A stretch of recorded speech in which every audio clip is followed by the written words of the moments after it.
Hello everybody, welcome along to this video. Mr. Johnson teaches Macbeth Act 2 Scene 3, part of the series of videos I'm doing, revisiting, revising all of the acts and scenes from the play.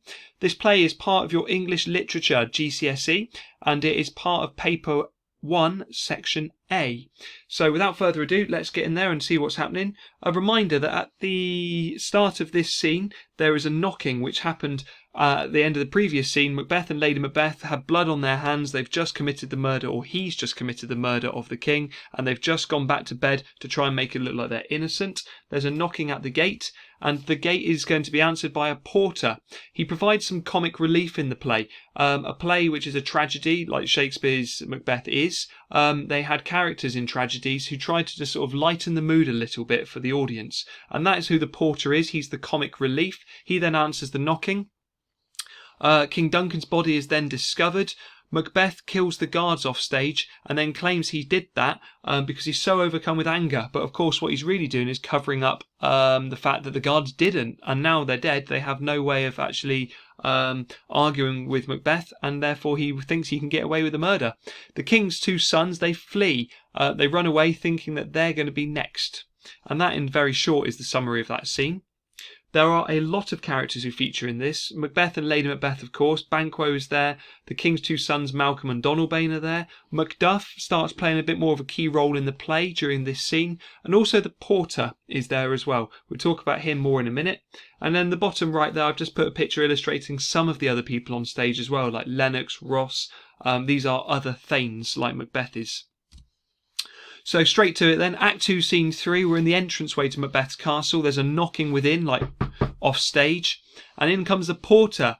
And then basically, if a man were a porter of Hellgate, he would have old turning the key. If he was a porter of like the gate to hell, he's saying he would be very, very busy, suggesting there's a lot of evil going on in the world. You get more knocking, and he goes, knock, knock, knock. Who's there in the name of Beelzebub? Beelzebub is another name for the devil. And then he says he pretends basically to be the gatekeeper of hell from this point in, which actually is really significant because in many ways, by being the porter to Macbeth's castle but pretending to be the porter to hell, he is suggesting that there is a lot of evil going on inside Macbeth's castle. He's almost sort of looking to the audience and talking to the audience with this point as well, just telling them how evil it is. There's more knocking as well. And then he goes on to talk about equivocators there and English tailors stealing French hose. There's lots of topical jokes that the audience would have understood at the time because of things going on in the news. Well, I say news, but things going on in the world at that time. These are all sort of jokes directly for the audience that aren't so funny to us now, but would have been funny to the audience. More knocking, and then he goes, this place is too cold for hell, which is a really great line, suggesting Macbeth's castle is even colder than hell. Not cold physically, but cold in like the lack of emotion and the evil which is taking place there as well. And then he opens the gate finally. In comes Macduff and Lennox, two more thanes. Were you late to bed last night, he says, Macduff to the porter, which is why you're up so late this morning. There's some very rude jokes made where there's double meanings to do with the word, which I'm not going to say on the video there, but jokes made with those ones. Then the porter at the bottom there goes on to make lots of jokes about alcohol and what alcohol does to a man's performance, shall I say, if I'm talking in euphemisms. The audience would have absolutely loved this. It's so super rude, and Shakespeare's audiences were no different to us. They loved things which were rude and weren't meant to be said but were actually said. So lots of jokes for the audience there, and then it starts becoming more serious. In comes Macbeth, pretending that he's just woken up. And they all say, good morning. Is the king awake yet? Asked Macduff there in the middle. Not yet. Macduff said he asked me to wake him up nice and early. Macbeth will I'll bring you to him. And then he basically stands outside the door. This is the door. And doesn't want to go any further. He's then left on stage talking to Lennox because Macduff goes in to try and wake up the king. So Lennox and Macbeth have this conversation. including the bit which I put in my first arrow there. We've got some great pathetic fallacy because Lennox starts talking about last night. The night has been unruly, which means like unsettled. Where we lay, where we were sleeping, our chimneys were blown down, and as they say, lamenting's heard, like sad cries is a lamenting, strange screams of death, and prophesying with accents terrible of dire combustion, confused events. The earth was feverous and did shake. So basically there's large numbers of supernatural horrible things happening last night, which to the audience who know this, they know that that is because of what Macbeth has done. He has killed a king and has almost gone against God's action, and God is unsettled, therefore the world is unsettled, this pathetic fallacy. Macbeth answers all of that thing from Lennox with, "'Twas a rough night. It was a rough night," which I think has got to be one of the greatest understatements ever. When Macbeth says it was a rough night, it really was for him. Of course, he's just committed murder of the king to whom he was meant to be loyal. Re-enter Macduff, who just goes, "Horror, horror, horror! Tongue nor heart cannot conceive nor name thee." He's speechless at what the horrible sight he's faced is. Macbeth says, "What's the matter?" Most sacrilegious murder, he says, and has broken the Lord's anointed temple. God's chosen one has been murdered, and what has happened is so unnatural. Lennox says a bit further down, "Do you mean His Majesty?" Macduff says, "Go to the bedroom and destroy your sight. When you look at it, it's going to ruin any sort of vision that you have. It's so horrible." Macbeth and Lennox go off. Macbeth tries to wake the rest of the castle. He starts ringing bells. He starts calling for people, tells them to awake. He says murder and treason. Remember, treason is where you go against your king. You are disloyal to your king, who you should be loyal to.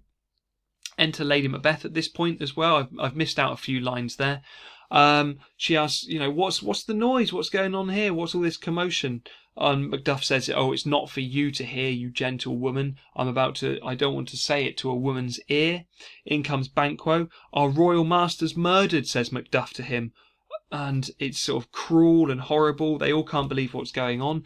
Back come Macbeth and Lennox. Ross is there now as well.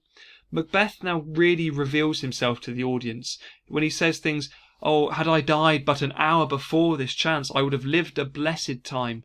There's nothing more serious than mortality. All is but toys, renown and grace." He's been very metaphorical. He says the wine of life is drawn. We know Macbeth is lying at this point, and his language is far too metaphorical and far too poetic for somebody who should be in shock. He's almost been preparing what he's going to have said in response to the murder of the king. Now come Malcolm and Donalbain, the two king's sons, come in. And he says to them, "The spring, the head, the fountain of your blood is stopped. The very source of it is stopped." As in the king who's the fountain, who gives the water of the sons. Again, he's been so metaphorical here, but that's been cut off. Your father's been murdered. Which is exactly what Macduff says in much more straightforward language. Your father is murdered. By whom? It seems like those of his chamber. It seems like the guard did it, because their faces were badged with blood, and so were their daggers, which we found on their pillows, is what he says there. And then Macbeth goes, "I do repent, I feel so guilty of my fury that I did kill them." And then that stops everyone. Macduff, "Why did you do that?" And then he goes on to say, which I've summarised in the arrow here, Macbeth says he struggled to contain his emotions. Duncan was so pure and he looked so ruined by the guards. The lines he says in the middle there, "His silver skin was laced with his golden blood." So he's using all this beautiful language, and his gashed stabs look like a breach in nature, like nature has been broken. When you breach something, you break it. So like where the skin's been broken by the dagger there. He uses this very rich language again, almost revealing himself again to the audience, but not to the characters on stage. But Lady Macbeth then throws a feint, as she does there, and distracts from all this questioning to her husband, who's, why did you murder the king's guards? Why did you do it? And then she basically creates this distraction. Then the king's sons start talking to each other while all the other characters are attending to Lady Macbeth. And they basically say, "Let's keep quiet in case we become victims as well. Let's not say too much." Banquo says, "Let's get dressed. Let's discuss this murder further." And they all want to fight the treason together, it says at the bottom there. "I fight a treasonous malice," says Banquo. "And so do I, so all." Everyone goes off stage, and it's left with the king's sons. "What will you do? Let's not consort with them. Let's not talk with the others." And show an unfelt sorrow as an office, which the false man does easy. Essentially, he says, trying to make fake emotions will make us look like liars, and we don't want to do that. He says, I'll go to England. So this is the king's oldest son is going to flee to England. Donalbain says, I'll go to Ireland. And by separating, we're going to keep ourselves both safer. If we're together, there's more chance that we'll both be killed.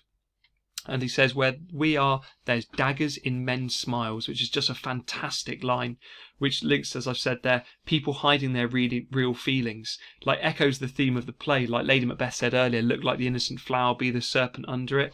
He's saying where men are smiling at us, there's almost daggers hidden in those smiles. You can't trust anybody.